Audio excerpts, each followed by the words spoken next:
नमस्कार सर्वांना, मी ओमकार तुमच्या सर्वांचं स्वागत करतो आपल्या एका नवीन व्हिडिओमध्ये। तर आज आपण चाललो आहोत भगवान शिवांना समर्पित असलेल्या बुलेश्वर मंदिराकडे। बुलेश्वर मंदिर हे मंदिर पुण्यापासून सुमारे 54 किलोमीटर अंतरावर आहे। बुलेश्वर मंदिराकडे जाण्यासाठी पुण्यातील स्वारगेट बस स्थानकावरून आपल्याला यवतपर्यंत जाण्यासाठी बस मिळते। तिथून पुढे रिक्षा करून आपल्याला बुलेश्वर मंदिरापर्यंत जाता येते। तसेच यवत सासवड ही बस यवतवरून भुलेश्वर मार्गे सासवडला जाते।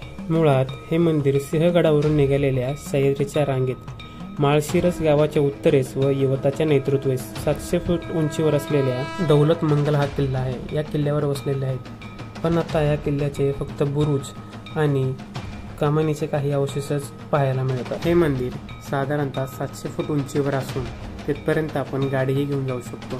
तसेच 200 पायऱ्यांचा पायरी मार्ग सोडून आपण मंदिरापर्यंतही येऊ शकतो। पौराणिक कथेनुसार आणि लोकमान्यतेनुसार हे मंदिर पांडवकालीन असून याची बांधणी पांडवांनी केली असे मानले जाते। त्यानंतर इतिहासातील पुराव्यानुसार 13व्या शतकात यादव राजवंशातील राजा कृष्णदेवराय यांनी या मंदिराची पुनर्बांधणी केली। तसेच मराठा राजवटीत या मंदिरावर मुघल शासकाकडून अनेक वेळा आक्रमण झाले। मराठ्यांनी वेळोवेळी या मंदिराचा जीर्णोद्धार केला। मुघल हल्ल्यांना रोखण्यासाठी कोल्हापूरचे शाहू महाराज आणि पुण्याचे पेशवे यांचे आध्यात्मिक गुरु असलेले ब्रह्मेंद्र स्वामी दवडशीकर यांनी हे मंदिरास मशिदीचे रूप देण्याचे सुचवले। त्यानुसार मंदिराच्या शिखरावर अनेक घुमटे व मिनारे बांधण्यात आली, त्यामुळे दुरून पाहता हे मंदिर एखाद्या मशिदीप्रमाणे भासते। इतिहासातील पुराव्यानुसार मंदिराची मूळ बांधणी 13व्या शतकातील असून सभोवतालची भिंत, नगारखाना व शिखरे 18व्या शतकातील मराठा शैलीतील आहेत। पूर्वी मूळ मंदिरास अतिभव्य असा परिसर होता। नंदीचा मंडप हा स्वतंत्र होता। 18व्या शतकात झालेल्या जीर्णोद्धारानंतर हे मंदिर एका छताखाली आले। मंदिराच्या उंबऱ्यावर 2 कीर्तिमुख तर 1 कमळ असलेले मंडारक आहे।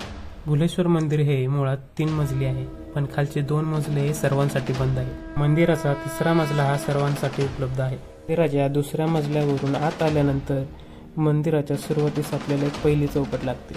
5 शाखा असलेली दरवाजाची ही चौकट व्याल शाखा, वेल शाखा व स्तंभ शाखा आणि कीर्तिमुख मंडप असलेल्या कमळाचे उंबरा ओलांडून आपण आतमध्ये जातो। हनुमानाच्या मूर्तीचे दर्शन घेऊन उजव्या साईडला जाताच आपल्याला काही पायऱ्या लागतात। ह्या पायऱ्या चढून आपण वरती येताच मंदिराचा 3रा मजला लागतो। मंदिराच्या भिंतीवर व स्तंभावर असलेले आखीव रेखीव असे सुंदर शिल्पकाम पाहून आपले डोळे दिपावून जातात। मंदिराची रचना ही 3 टप्प्यात आहे: अर्धखुला मंडप, अंतराळ आणि गर्भगृह। या मंदिरासमोर नंदी मंडपी आहे। गर्भगृहाच्या भिंतीवर 5 देवकोष्ठे तर अंतराच्या ब्रह्मभिंतीवर 2 देवकोष्ठे आहेत। अर्धखुल्या मंडपाच्या खालच्या थरावर सिंह आणि हत्ती व वरच्या थरावर पौराणिक कथांमधील दृश्य कोरलेले आहे। मंदिराच्या आवाराभोवती असलेल्या भिंतींना 16 देवकुलिका आहेत। मुख्य मंदिराच्या बाजूस अनेक छोटी छोटी मंदिर आहेत। त्यातील एका मंदिरात आता सध्या विठ्ठल रुक्माईची मूर्ती आहे, तर त्याच्या बाजूलाच असलेल्या एका छोट्या मंदिरामध्ये शेषनागावर विसवलेली श्री भगवान विष्णूची मूर्ती आहे। मुघलांनी ह्या मंदिराची केलेली तोडफोड आपल्याला सहजरित्या दिसून येते। मंदिराच्या भिंतीवर व स्तंभावर असलेली उत्तम अशी शिल्पकला पाहता आपली यादव काळातील शिल्पकला किती समृद्ध असेल याची आपल्याला अनुभूती येते। ह्या मंदिराचे अजून एक वैशिष्ट्य म्हणजे या मंदिरावर असलेली भगवान कार्तिकेय, गणेशाची व शंकराची स्त्री रूपात असलेली मूर्ती। त्या मूर्तीखाली त्यांची वाहने आहेत: नंदी, मोर आणि उंदीर। त्यांच्या स्त्री रूपातील ह्या अवतारास विनायकी, महेश्वरी आणि कार्तिकेय संबोधले जाते। मंदिरात मोठ्या प्रमाणात देवदेवतांची शिल्पे आहेत। देवळाभोवती असलेल्या ओवऱ्यामध्ये अनेक देवतांच्या मूर्ती असून काही ओवऱ्या रिकाम्या आहेत। मुख्य गर्भगृहाच्या भिंतीवर अनेक अप्सरा, गंधर्व आणि भार्गव कोरलेले आहेत। मंदिरातील इतर कोरीव काम विश्वाचे प्रतिनिधित्व करतात, तर सभामंडप मृत्यूलोक दर्शवतो, तर गर्भगृह हा स्वर्गलोक दर्शवतो।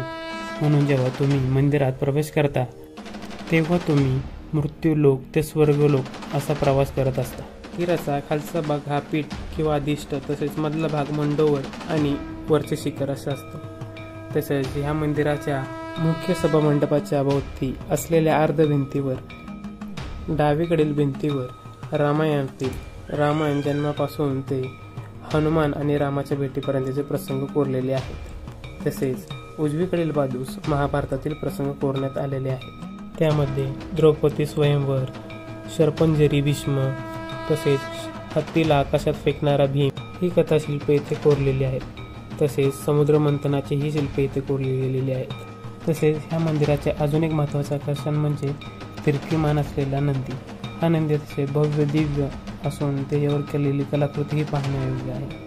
गर्भगृहातील शिवलिंगाच्या बाणावर पितळी मुखवटा बसवलेला आहे। बाण काढल्यानंतर खाली आत 3 मुखलिंगे 3 कोपरातून सवताच्या रूपात असून ती ब्रह्मा, विष्णू व महेश यांचे प्रतीक आहेत। पिंडीच्या खाली असलेल्या खोलगट भागात नैसर्गिकरित्या पाणी पाझरते। तसेच अजून एक चमत्कारी गोष्ट म्हणजे देवाला नैवेद्य म्हणून पिंडीखाली ठेवला जाणारा प्रसाद हा गायब होतो। या मंदिराला बुलेश्वर नाव का पडले यामागे पौराणिक कथा आहे। भगवान शिव व पार्वती यांच्यामध्ये एकदा भांडण झाले। त्यावेळी भगवान शिव पार्वती मातेवर रागवून या ठिकाणी येऊन ध्यानात बसले। हे राग विसरावा व त्यांना पुन्हा कैलासावर घेऊन जावे यासाठी पार्वती मातेने एका सुंदर स्त्रीचे रूप घेतले व नृत्य करू लागले।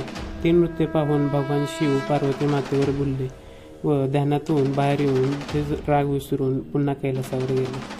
त्यामुळे या मंदिराचे नाव बुलेश्वर असे पडले। मुख्य मंदिराबाहेर अजून 2 छोटी मंदिर आहेत। त्यातील एक मोठे मंदिर हे भगवान श्रीरामाच्या असून त्यामध्ये सीता, पार्वती व राम यांची सिंदूर लावलेली मूर्ती आहे। तसेच दुसरे मंदिर हे भगवान शिवाला समर्पित असून त्यामध्ये छोटी शंकराची पिंड व नाग आहे।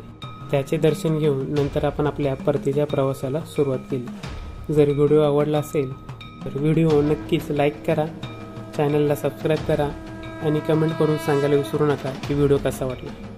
चला तर मग भेटूया पुढच्या व्हिडिओमध्ये। तोपर्यंत स्वतःची काळजी घ्या।